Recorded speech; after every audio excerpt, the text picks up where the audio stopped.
that had come before him. They say the real break is now. They're talking especially about the change in style between this president and his outgoing predecessor. François Hollande, of course, yesterday drove up the Champs-Élysées in a rather unpresidential-looking hybrid convertible, got soaking wet in passing rain, refused an umbrella even, and spent his time shaking hands in the street with ordinary people who equally didn't have umbrellas and had waited in the rain to see him. Of course, he essentially is still trying to portray himself as President Normal, trying to bring himself down to the same level as the ordinary people who'd hung around in the rain waiting for him, and trying to end, as L'Humanité, the communist paper, puts it on the front page, le bling bling, c'est fini.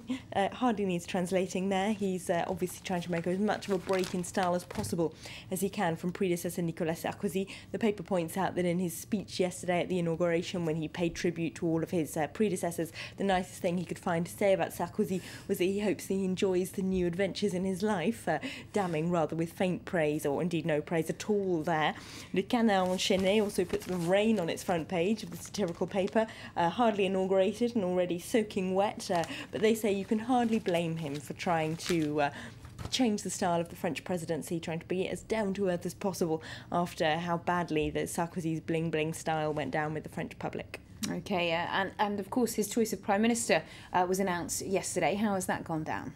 Well, he's on the front page of Les Echos. Jean-Marc Ayrault, who is the calm choice of Prime Minister, is how they put it on their front page. Of course, he's a long-time collaborator of Hollande's, so he's going to make Hollande's life relatively easy. He's unlikely to start opposing him and fighting him on policy points. He's also a former German teacher, of course, which might be very important, the paper points out.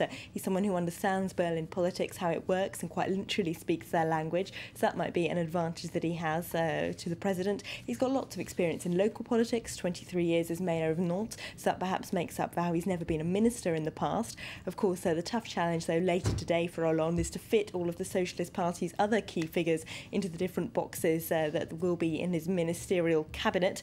Some of the favourites for cabinet positions are on the front page of Le Parisien today.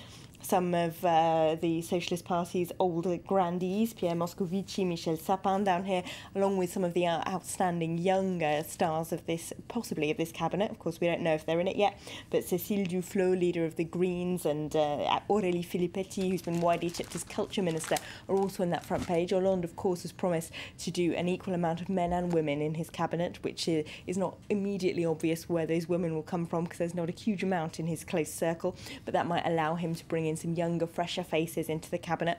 Interestingly, the satirical paper, the Canard enchaîné, has got a rather different cabinet lineup to the rest of the papers. They reckon that Martine Aubry, who was Socialist voters' top pick for Prime Minister, but has a terrible personal relationship with François Hollande, according to the Canard enchaîné, she's rejected the Culture Education Ministry joint post that he'd prepared for her and is insisting on being allowed to go to the Finance Ministry. We'll find out if that's true later.